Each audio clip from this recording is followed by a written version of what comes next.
Muito boa noite a todos os que acompanham o programa O Desvelar de Deus. Meus amados irmãos e amigos, vamos inclinar nossas cabeças e falar com o autor e consumador da nossa fé. Bom Pai Celestial, mais uma vez na sua presença, e queremos que o Senhor nos dê a sua cobertura divina, a unção divina, no amor divino. E envia o grande Espírito Santo para vivificar a tua palavra em nosso coração. Venha, pois, ao encontro de todas as necessidades que temos durante esta mensagem de hoje. No nome santo de Jesus Cristo, oramos e te agradecemos. Amém. Queridos irmãos e amigos, hoje nós vamos dar o início na sexta era da igreja, cujo nome é Filadélfia, a era de Filadélfia. Temos estudado minuciosamente 5 eras consecutivamente. E agora adentraremos a sexta era. Ao terminá-la, iremos para a 7ª era, depois um resumo das 7 eras, e na sequência, se o Senhor aprovar, teremos o estudo dos 7 selos. As 7 eras da igreja são baseadas no capítulo 2 e 3 do livro do Apocalipse. Aqui nós temos no versículo 7 do capítulo 3 do Apocalipse. E ao anjo da igreja que está em Filadélfia, escreve: isto diz o que é santo, o que é verdadeiro, o que tem a chave de Davi, o que abre e ninguém fecha, e fecha e ninguém abre. Então vamos pensar apenas neste versículo 7, porque nós vamos ter uma sequência no assunto da sexta era da igreja. A igreja de Filadélfia, a era de Filadélfia, quero dizer. Então, nós temos aqui Jesus falando para João, o revelador, João o divino, falando no versículo 7 do capítulo 3 do Apocalipse. E ao anjo da igreja que está em Filadélfia, escreve: isto diz o que é santo, o que é verdadeiro, o que tem a chave de Davi, o que abre e ninguém fecha, e fecha e ninguém abre. Muito bem, então nós vamos começar aqui. Eu quero ser um pouco breve. Quero falar sobre a cidade de Filadélfia e falar somente sobre o mensageiro. E o assunto nós podemos começar na próxima programação. Então veja bem, Filadélfia ficava a 75 milhas ao sudoeste de Sardes. Observem bem, eu vou ratificar. Filadélfia ficava a 75 milhas ao sudeste de Sardes. Não é sudoeste, sudeste. Filadélfia ficava a 75 milhas ao sudeste de Sardes. Era a segunda maior cidade da Lídia. Foi edificada sobre diversas colinas no famoso distrito vitivinícola. Suas moedas traziam a cabeça de Baco e a figura de uma bacante, sacerdotisa de Baco. A população da cidade incluía judeus, cristãos de origem judaica e convertidos do paganismo. Então nós temos a população da cidade incluía judeus, cristãos de origem judaica e convertidos do paganismo. A cidade sofria frequentes terremotos. No entanto, sua duração foi a mais longa das 7 cidades do Apocalipse. De fato, a cidade ainda existe sob o nome turco de Alexeir, ou Cidade de Deus. A cunhagem das moedas sugere que a deidade da cidade fosse Baco. Ora, Baco é o mesmo que Ninos ou Nimrod, mesma coisa. Baco, Ninos, Nimrod.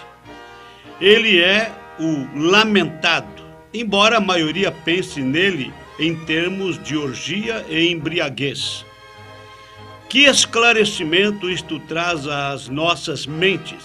Aqui está uma moeda com Deus num lado e a sacerdotisa ou profetisa no outro lado da moeda. Atire ao ar uma moeda. Importa a maneira como ela cai? Não, senhor.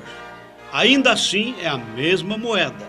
Essa é a religião romana de Jesus e Maria.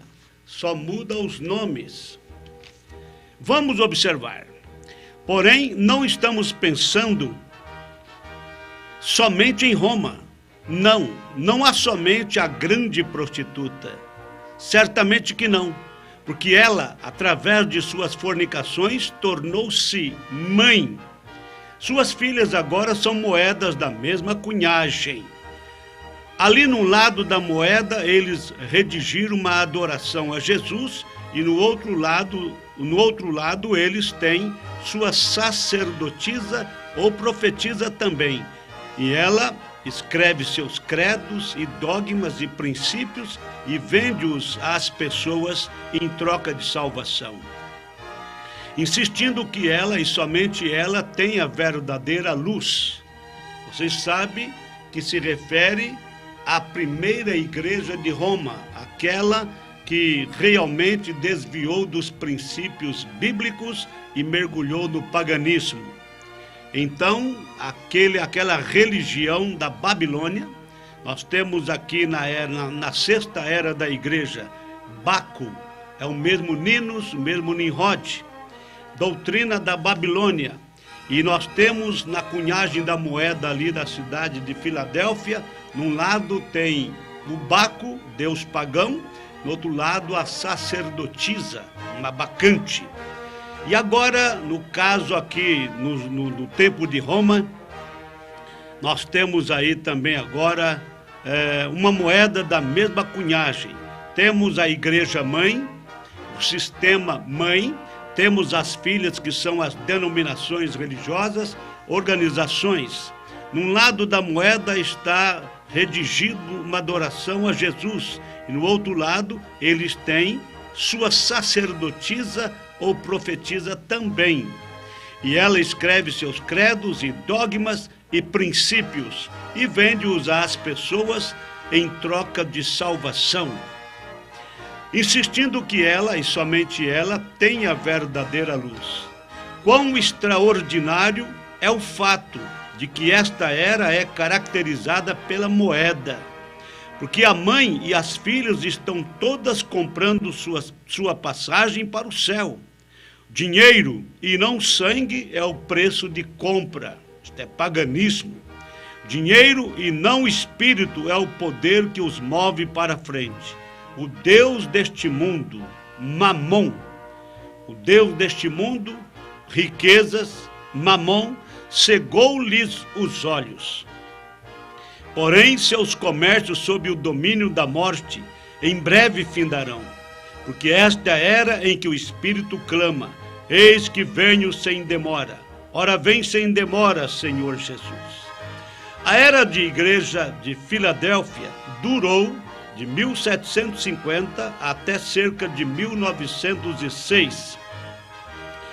Esta era, devido ao significado do nome da cidade, tem sido chamada de a Era do Amor Fraternal, visto que Filadélfia significa amor de irmãos. Bom, aqui você viu a descrição da cidade e a religião da cidade de Filadélfia. Puro paganismo, o deus Baco e sua sacerdotisa, inclusive cunhados na moeda deles. De um lado, Baco, que é o mesmo Nino, mesmo Nimrod.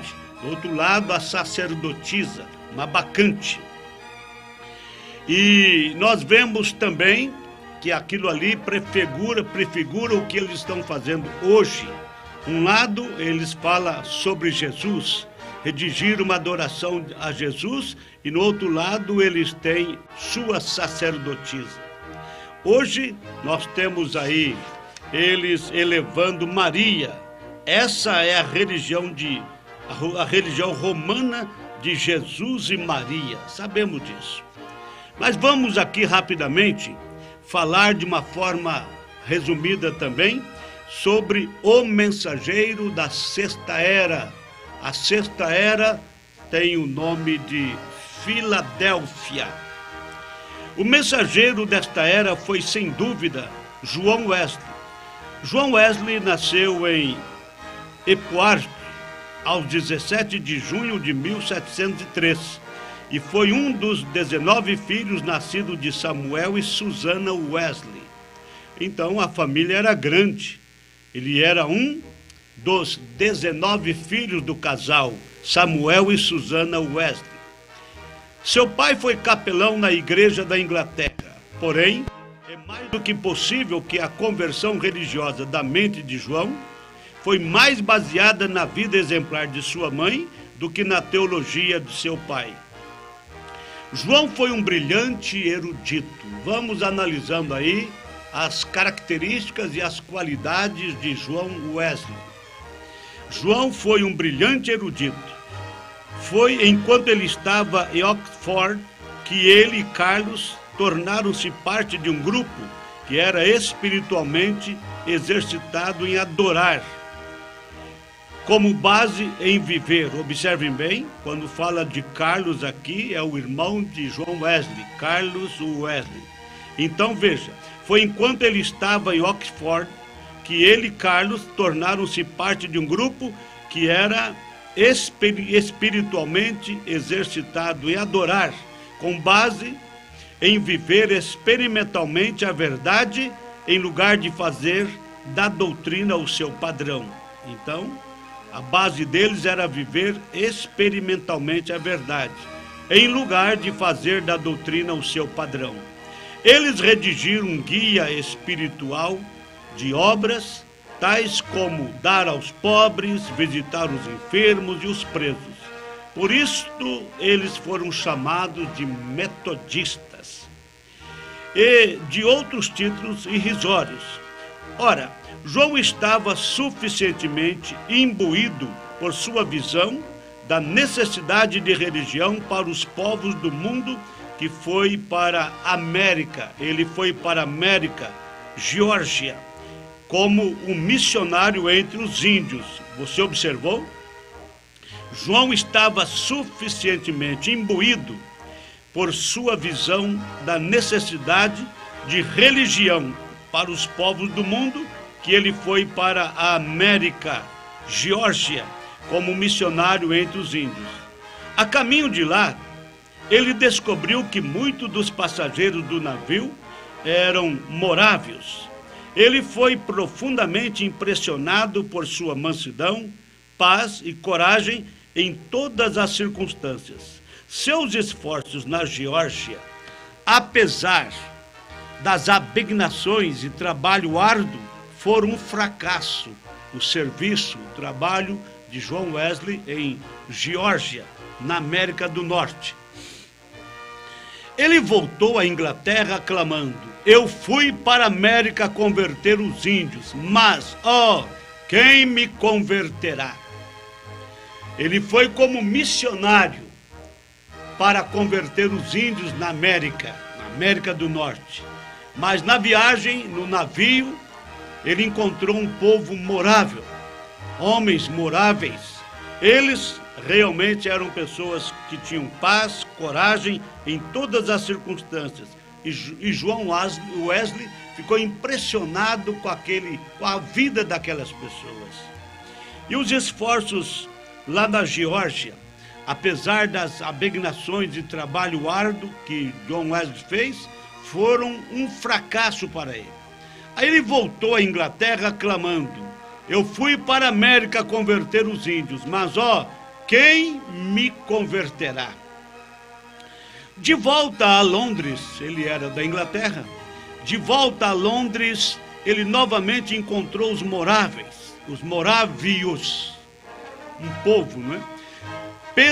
Foi Pedro Boer, que lhe mostrou o caminho da salvação. Ele verdadeiramente nasceu de novo para a consternação e evidente irritação do seu irmão Carlos, que não podia entender como um homem tão espiritual como João pudesse dizer que anteriormente não estava certo com Deus, já que ele empreendera uma viagem até mesmo para a América do Norte para trabalhar como missionário. Quando voltou lá então da obra missionária dele, ele nasceu de novo ali na Inglaterra, através de Pedro, uma pessoa que era parte dos moráveis. Moráveis é um povo, não é? Então Carlos, o irmão dele, ficou indignado com isto, ficou irritado com isto, porque ele pensava, cogitava, como podia entender, ele não podia entender como um homem tão espiritual como João pudesse dizer que anteriormente não estava certo com Deus. Foi, entretanto, não muito tempo depois disso, que Carlos também foi salvo pela graça. Agora mudou o quadro. Wesley então começou a pregar o evangelho naqueles púlpitos em Londres, aos quais ele tinha acesso anteriormente. Mas logo eles o expulsaram. Foi nesta ocasião que seu velho amigo, George Whitefield, que lhe foi útil, pois convidou João a vir ajudá-lo a pregar nos campos, onde milhares estavam dando ouvidos à palavra. Inicialmente, Wesley duvidou que devesse pregar ao ar livre, em um edifício.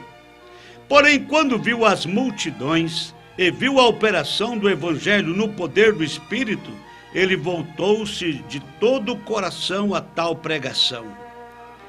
A obra logo assumiu tais proporções, ou foi crescendo e cresceu muito. A obra logo assumiu tais proporções que ele começou a mandar numerosos leigos para pregar a palavra. Isto parecia um paralelo ao Pentecostes, onde o Espírito levantou homens com poder para pregar e ensinar a palavra quase que da noite para o dia. Era a necessidade do momento. Então foi, na verdade, um milagre. Houve violenta oposição ao seu trabalho, porém Deus estava com ele, com John Wesley. A operação do Espírito era poderosamente manifestada e frequentemente um grande espírito de convicção se apoderava das pessoas. Observem bem, a operação do Espírito, logicamente você subentende que fala do Espírito Santo no ministério de John Wesley. A operação do Espírito era poderosamente manifestada e frequentemente um grande espírito de convicção se apoderava das pessoas, tirando as suas forças, e elas, as pessoas, caíam no chão, chorando com grande angústia pelos seus pecados.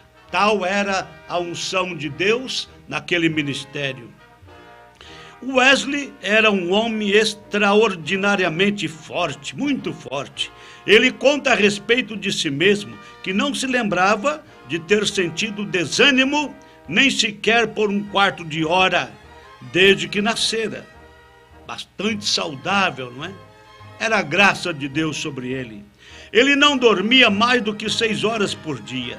Levantava-se a tempo de começar a pregar às 5 horas da manhã, praticamente a cada dia do seu ministério. Preguiça? Não tinha. Desânimo? Não tinha. Ele levantava-se a tempo de começar a pregar às 5, praticamente a cada dia do seu ministério. Pregava até 4 vezes num único dia, de modo que em um ano ele fazia, em média, mais de 800 sermões, mais de 800 pregações. Ele viajava várias milhares de milhas, tal como faziam seus pregadores itinerantes, que levavam o evangelho por toda parte. Na realidade, Wesley viajava 4.500 milhas, que corresponde a 7.200 quilômetros. Ele viajava 7.200 quilômetros por ano a cavalo. Não era carro, não era jatinho. John Wesley viajava 7.200 quilômetros por ano a cavalo, fazendo a obra missionária, cumprindo o seu ministério. Ele era um crente no poder de Deus e orava pelos enfermos com grande fé e maravilhosos resultados. Então, John Wesley era um crente no poder de Deus e orava pelos enfermos com grande fé e maravilhosos resultados. Muitas de suas reuniões receberam a manifestação dos dons espirituais. Que maravilha! O Wesley não era a favor da organização. Seus associados, sim, tinham uma sociedade unida, que era uma companhia de homens, tendo aparência de piedade e buscando a eficácia dela. Eram homens tementes a Deus, eram homens fiéis, tendo aparência de piedade, mas não negando, pelo contrário, buscando a eficácia dela. Unidos a fim de orarem juntos para receber a palavra de exortação e para cuidar uns dos outros em amor, de forma a poderem ajuntar uns aos outros, de forma a poder ajudar uns aos outros a operar sua salvação. O único requisito dos que entravam era que deviam ser dos que tinham desejo de fugir da ira futura e ser salvos de seus pecados. Era o único requisito. O único que era exigido era dos que entravam entre eles, era que deviam ser dos que tinham desejo de fugir da ira futura e ser salvos de seus pecados. À medida que o tempo passou, eles formularam um conjunto rigoroso. Observem bem. À medida que o tempo passou, eles formularam um conjunto rigoroso de regras a serem usadas na autodisciplina para o bem de suas almas. Wesley reconheceu que após a sua morte, o movimento poderia ser organizado e o Espírito de Deus deixá-los de uma forma morta. Certa vez, ele comentou que não temia que o nome metodista deixasse a terra, mas ele temia que o Espírito pudesse alçar o seu voo. Durante sua vida, a vida de Wesley, ele poderia ter adquirido vasta riqueza, mas não o fez. Seu dito favorito sobre o assunto de dinheiro era... Veja o dito favorito de John Wesley sobre o assunto do dinheiro. O que ele dizia? Consiga tudo o que puder, poupe tudo o que puder e dê tudo o que puder. Esse era o seu dito favorito sobre o dinheiro. Consiga tudo o que puder, poupe tudo o que puder e dê tudo o que puder. Quão estranho seria para Wesley voltar e ver a denominação que leva o nome de metodista hoje. Eles são ricos, imensamente ricos, porém está faltando a vida e o poder de John Wesley, aquela unção que tinha sobre ele, aquela manifestação de Deus que tinha sobre John Wesley, agora não está mais na igreja metodista. Também deve ser mencionado que Wesley nunca desejou edificar uma obra sobre uma base denominacional ou sectária. Embora fosse um arminiano em suas crenças, ele não queria separar-se dos irmãos por motivo de doutrina. Ele foi um bom candidato para Tiago. Ele baseou sua vida eterna em fé e obras, ou seja, o viver a vida em vez de simplesmente aceitar um credo ou uma declaração doutrinária. John Wesley morreu com a idade de 88 anos, tendo servido a Deus, como poucos homens se atreveriam até mesmo pensar que pudessem. Muito bem, meus amados, como estamos no estudo das 7 eras, eu não posso deixar de descrever o mensageiro também, como já foi descrito a cidade, a religião da cidade de Filadélfia e agora a descrição do mensageiro. John Wesley tinha estas características. Ele foi um homem nascido de novo com o poder de Deus, a manifestação do poder de Deus em sua vida.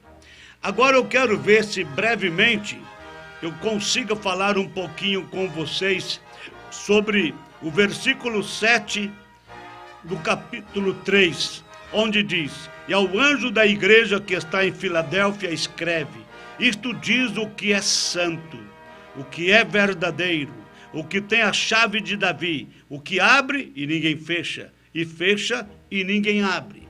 Quem é este? É Deus. Ele realmente tem a chave de Davi.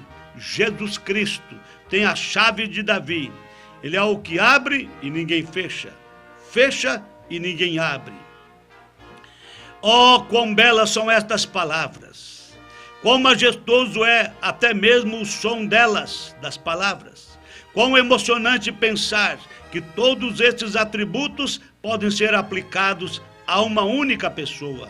Mas quais são os atributos? O que é santo, o que é verdadeiro, o que tem a chave de Davi. Então, esses são atributos aplicados a uma só pessoa, e esta pessoa é Cristo. Quão emocionante pensar que todos esses atributos podem ser aplicados a uma única pessoa.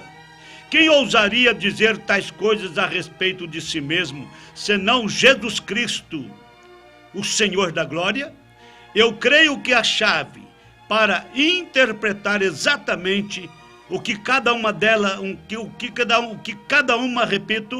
eu creio que a chave para interpretar exatamente o que cada uma destas frases maravilhosamente descritivas significa, encontra-se no versículo 9.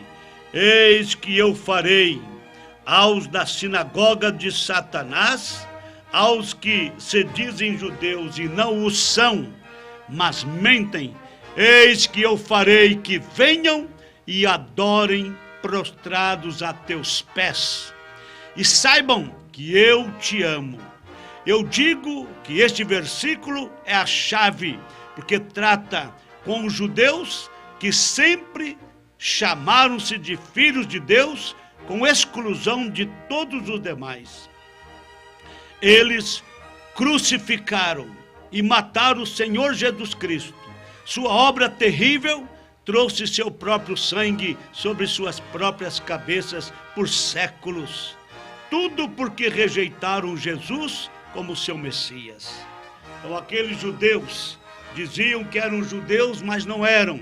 Mentiam. Até porque eles rejeitaram a mensagem de Jesus Cristo. Não aceitaram a Jesus Cristo como Messias. E por rejeitar, por virar as costas para Cristo, por mandá-lo crucificar, por crucificar a Cristo, eles crucificaram e mataram o Senhor Jesus Cristo. Sua obra terrível trouxe seu próprio sangue sobre suas próprias cabeças. Sim, isto foi por séculos. Tudo porque rejeitaram Jesus como seu Messias, o qual realmente ele era. Para eles, ele não era aquele que vinha, ou o filho de Davi. Para eles, ele era Belzebu ou algum injusto, digno somente de destruição. Mas não, ele, Cristo, ele realmente era Emanuel. E o que é Emanuel? Deus conosco. Ele realmente era Emanuel, ele era o Messias. A palavra Messias quer dizer o ungido. É o mesmo significado da palavra Cristo. Messias é o ungido. Cristo também é o ungido. E a palavra Emanuel quer dizer Deus conosco. E Isaías, profetizando acerca de Jesus Cristo, ele disse Emanuel. Emanuel é Deus conosco. não uma segunda pessoa conosco, mas Deus mesmo em carne humana. Ele realmente era Emanuel, Deus manifestado em carne. Ele realmente é o Messias, com certeza. Com certeza ele é o Messias. Ele era exatamente o que ele agora descreve ser. Lá está ele, o mesmo Jesus. Jesus Cristo é o mesmo ontem e hoje eternamente. Esse santo, no meio dos candeeiros, do capítulo 1, verso 9 em diante do livro do Apocalipse, esse santo, no meio dos candeeiros, é o mesmíssimo Jesus que andou nas praias da Galileia. Sim, o mesmo que curou os enfermos. Sim, o mesmo que ressuscitou os mortos e que, apesar de prova irrefutável, foi crucificado. Ele teve provas, ele teve sinais, prodígios, maravilhas que ele fizera. Isto não tinha como negar, não tinha como dizer que não era. Ele realmente tinha isto e era a prova de que ele era o mesmíssimo Jesus que andou nas praias da Galileia. Preste atenção, este santo que a Bíblia diz no versículo 7 de Apocalipse 3. Esse santo, no meio dos candeeiros, é o mesmíssimo Jesus que andou nas praias da Galileia, que curou os enfermos, que ressuscitou os mortos e que, apesar de prova irrefutável, foi crucificado e morto. Mas ele ressuscitou. Ele está sentado à destra da majestade nas alturas. Então, a incredulidade do povo nos dias de Cristo não cancelou o que ele era, não mudou em nada a Jesus Cristo. Ele foi levado à morte, foi perseguido, criticado, foi levado à morte, morte de cruz, mataram-no, mas ele ressuscitou no terceiro dia. Sim, ele ressuscitou e foi elevado à destra da majestade nas alturas. Quer dizer que a incredulidade do povo nos dias de Cristo não atrapalhou em nada ele executar as obras que ele deveria executar. E também não impediu que ele ressuscitasse no terceiro dia. E não somente isto, ele foi morto, foi sepultado, mas no terceiro dia ele ressuscitou e ficou mais ou menos uns 40 dias sobre a terra, depois da ressurreição, dando suas últimas instruções para os seus discípulos. Isto está registrado no capítulo 1 do livro dos Atos. Depois que ele ficou 40 dias aproximadamente, dando as últimas instruções para os seus discípulos, ele subiu aos céus. 10 dias depois da sua subida, da sua ascensão aos céus, ele retornou agora em forma de Espírito Santo, na primeira era da igreja. Ali foi a inauguração da igreja pentecostal original, da igreja de Cristo, da igreja noiva de Cristo. Foi ali, no dia do Pentecostes. E desde quando Jesus Cristo desceu em forma do Espírito Santo no dia do Pentecostes, ele atuou na primeira era da igreja, Éfeso, atuou depois na segunda era, na terceira, na quarta, na quinta era, e ele operou na sexta era também, com a mesma eficácia, com o mesmo poder, e ele está operando nesta última era na qual nós vivemos. A incredulidade dos incrédulos nunca impediu as obras de Deus, as manifestações de Deus. Não é agora, em nossos dias, que a incredulidade da maioria vai nos impedir. Não, preste atenção, é muito importante. Os judeus não o chamaram santo naquele tempo. Eles não o chamaram santo naquele tempo. Os judeus não. Os judeus não chamaram a Jesus de santo naquele tempo. Eles não o chamam santo agora também. Porém, os judeus admitindo ou não, os judeus chamando ele de santo ou não, ele é o santo. Veja Salmos, o livro de Salmos, o Salmo de número 16, versículo 10. Pois não deixarás a minha alma no inferno, nem permitirás que o teu santo veja a corrupção. Isto aqui fala da ressurreição de Jesus Cristo. Ele não ficou na sepultura, ele foi morto na sexta-feira à tarde e ele ressuscitou no domingo de manhã. Ao nascer do sol, ele já estava ressuscitado, porque ao nascer do sol, as mulheres foram ali na sepultura dele e já não viram mais ele na sepultura. Ele estava ressuscitado. Então, os judeus não o chamavam santo naquele tempo. Eles não o chamam santo agora, porém, ele é o santo, de acordo com o Salmo de número 16, verso 10. Pois não deixarás a minha alma no inferno, nem permitirás que o teu santo veja a corrupção. Eles buscavam a sua justiça segundo a lei, os judeus buscavam a sua justiça segundo a lei e falharam miseravelmente. Pois pela lei, nenhuma carne pode ser justificada. Não, pela lei, nenhum homem pode ser santificado. Do Senhor vem a santidade, não é pela lei, não é pela justiça. Pela lei, nenhuma carne pode ser justificada. Pela lei, nenhum homem pode ser santificado. Você viu? Pela lei, nenhuma carne pode ser justificada. Pela lei, nenhum homem pode ser santificado. Sabe por quê? Do Senhor vem a santidade. A referência é primeira carta de Paulo aos Coríntios, capítulo 1, verso 30. Mas vós sois dele, em Jesus Cristo, o qual para nós foi feito sabedoria e justiça e santificação e redenção. Sim, é dele que vem a santidade. Veja, mas vós sois dele, em Jesus Cristo, o qual para nós foi feito sabedoria e justiça e santificação e redenção. Uma outra referência é na segunda carta aos Coríntios, capítulo 5, verso 21, na face B do versículo. Está escrito, para que nele fôssemos feitos justiça de Deus. Era Cristo ou perecer. E eles pereceram, porque o rejeitaram. Os judeus, aquele povo incrédulo, pereceram, porque eles rejeitaram a Cristo. É Cristo ou perecer. Sim, era Cristo ou perecer.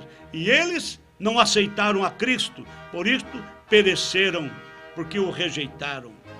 E homens daquela era, assim como hoje, estavam cometendo o mesmo erro. Sim, hoje também. Como naquela ocasião, nos dias de Cristo, homens daquela era, assim como hoje, igual o que acontece hoje, estavam cometendo o mesmo erro. Assim como os judeus se refugiaram numa forma sinagogal é de sinagoga. Observem bem, preste bem atenção nisto. Assim como os judeus se refugiaram numa forma sinagogal de adoração, assim também na era de Filadélfia, eles estavam se refugiando na igreja. Não é juntar-se a uma igreja que vale. A vida não está na igreja. Preste atenção. Não é se ajuntar a uma igreja o que vale. Não é pertencer a uma denominação. Não é ser um religioso apenas. Não é pertencer a uma igreja. Não é se ajuntar a uma igreja o que vale. Não, não, não. Preste bem atenção nisto, porque é muito importante. Não é juntar-se a uma igreja que vale. A vida não está na igreja. A vida está em Cristo. Veja, é o testemunho, e o testemunho é este, que Deus nos deu a vida eterna. E esta vida está em seu Filho, em Jesus Cristo. Quem tem o Filho tem a vida. Quem não tem o Filho não tem a vida. O homem é santificado pelo Espírito. Qual Espírito? O Espírito Santo. E o Espírito Santo é o quê? É o próprio Cristo. Veja, o homem é santificado pelo Espírito. Veja, é o Espírito de santidade que ressuscitou Jesus dentre os mortos, que vive em nós e nos santifica com sua santidade. Ah, está ele, o Santo, Jesus, o Santo, o Espírito de Jesus, o Espírito Santo. Lá está ele, o Santo, e nós estaremos com ele, vestidos em sua justiça, santos com a sua santidade. Não é santidade própria, mas santos com a sua santidade. Agora, esta é a sexta era. Aos olhos de Deus, o tempo está para terminar. Ele em breve estará voltando. Em breve o clamor sairá enquanto Jesus vem. E quem está sujo, suje-se ainda. E quem é justo, faça justiça ainda. E quem é santo, seja santificado ainda. É Apocalipse capítulo 22, versículo 11. Faça bem. Então, meus amados irmãos, hoje nós tivemos até aqui, nós tivemos a descrição da cidade de Filadélfia, tivemos a descrição do mensageiro da era de Filadélfia, que é a sexta era da igreja, e tivemos aí também o versículo 7, onde fala sobre... Tivemos aí o versículo 7 que fala de Jesus Cristo, o Santo. Então nós tivemos a observação que os judeus nos tempos de Cristo não o aceitaram, o rejeitaram, não compreenderam que ele era o Messias, não compreenderam que ele era o Cristo, o prometido, o Redentor parente. Você sabe o que é o Redentor parente? O Redentor parente é Deus em forma de carne, Deus na pessoa de Jesus Cristo, parente porque ele se assemelhou a nós, ele tomou um corpo de carne, um corpo humano, igual ao meu corpo, igual ao corpo de qualquer homem, ele tornou-se o nosso parente. Deus saiu, Deus participou da natureza humana, veio aqui na terra, na pessoa de Jesus Cristo, para efetuar a obra de redenção. E nós somos santificados através do seu sacrifício. Os judeus não aceitaram a Jesus Cristo como Messias. Os judeus rejeitaram-no. E por rejeitarem a Jesus Cristo como Messias, eles pereceram. Eles puxaram problemas, puxaram sobre a cabeça deles brasas vivas, puxaram sobre eles realmente o sangue, a culpa sobre eles, e passaram apuro, porque no ano 70 da era cristã, não muito depois que eles tinham matado a Cristo, eles mataram a Cristo quando Jesus Cristo estava com 33 anos e meio, no ano 70 da era cristã, então os judeus foram perseguidos, a cidade de Jerusalém foi destruída através do general Tito, que cercou a cidade com seu exército por espaço de 2 anos e acabou cercando o povo dentro da cidade. Eles chegaram ali na cidade de Jerusalém quando as portas estavam fechadas. No dia de sábado, eles não puderam sair da cidade, ficaram ali encurralados dentro da cidade, presos dentro da cidade. E ali então, Tito, como uma pessoa estrategista, ele era um general, ele ficou ali acampado ao redor de Jerusalém, 2 anos com seu exército, até que aquele povo não tinha mais o que comer. Eles comiam as cascas das árvores, a grama, comiam então também as crianças, as mulheres cozinhavam as crianças e elas faziam um tratado. Hoje nós vamos cozinhar o meu filho e amanhã cozinharemos o teu, porque não tinham o que comer, haviam rapado toda a grama da cidade, haviam comido as cascas das árvores, não tinha mais o que comer, a despensa estava vazia, então eles começaram a comer a carne dos próprios filhos, e eles estavam realmente debilitados, fracos, debaixo de depressão, por certo. Aí foi quando o general Tito deu ordem para atacar a cidade e houve mortandades, o sangue deles corria como rios dentro da cidade, eles mataram todos eles à espada. Aquilo era consequência, porque eles diziam ali no dia da crucificação de Jesus Cristo, eles estavam pressionando Pilatos para crucificar a Jesus Cristo e até diziam para Pilatos que o sangue dele caia sobre nós e sobre nossos filhos. Então a consequência veio, eles foram perseguidos, foram espalhados por todas as nações. Isto foi consequência por rejeitar a salvação em Cristo, por não reconhecer a Jesus Cristo como Messias.